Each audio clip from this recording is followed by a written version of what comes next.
Հաշվի առնելով դատարանի որոշումը մեղավոր ճանաչելու այսօր կոնկրետ պատժի տեսակի ու պատժաչափի վերաբերյալ որևէ ակնկալիք ունեք, որևէ լուծում, որը գոնե քիչ կվնասի Սրբազան հորը, այն էլ առողջական խնդիրներ ունեցող հոգևորական։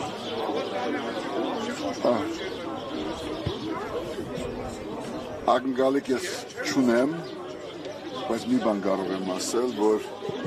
եթե մինչ այս բոլորս հետևել ենք, գիտակցել ենք, քննադատել ենք եւ իգիտություն երբեք չենք ընդունել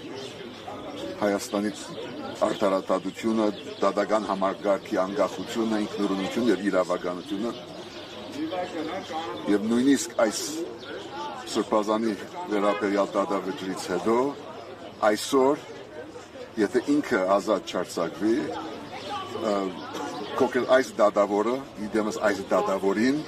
եւ ամբողջ Հայաստանյան դատական համակարգը ուղղակի դատապարտված է։ Սրբազան եթե այսօր ֆիզիկապես ազատ չարձակվի, անկախ նրանից սրանից առաջ ինչ է եղել, ինչ բջիջ, ես կարծում եմ, որ սա կլինի դատական համակարգի բանդարկությունը եւ հայ ժողովրդի համար վերջի ահազանգը մյուս Բակրատ Սրբազանի, պարոն Ղարաբեդյանի եւ բոլոր քաղաքական բանդարկյանների զուգահեռ։ Հրավառություն չեմ սպասում, բայց սպասում եմ, որ Հայաստանը բահի մարդկայնության եւ իրավականության վերջի գացիլը եւ եթե դա այսօր գործրեց կոնկրետ այս երդասարդ դատավորին եւ իր բոլոր գոլեգաները մեծ ու փոքր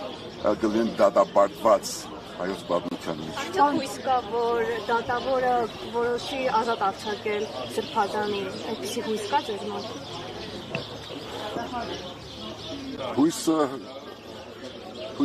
Հույս երբեք չենք կտրում։ Մեր ժողովուրդը, մեր պետությունը եւ ազգը բոլոր եղանակներում, բոլոր պայմաններում պիտի հույս չգտրի եւ պայքարի շարունակի, ակնկալել վաղը նորից կհանդիպենք այստեղ դատարանի բակում, դատարանների մեջ, այլ միջավայրերում, բայց ասա պայքարի մի հանգրվաններից մեկն է, իր անունը Միքայել Սրբազան է, ինքը կապ չունի այս շենքի հետ եւ այս դատավորի հետ եւ ինքը պետք է վերադառնա իր հոգեվոր ծառայության։ Ակնկալիք չունեմ, բայց հույս միշտ ունեմ։ Պարոն Հովհաննիսյան,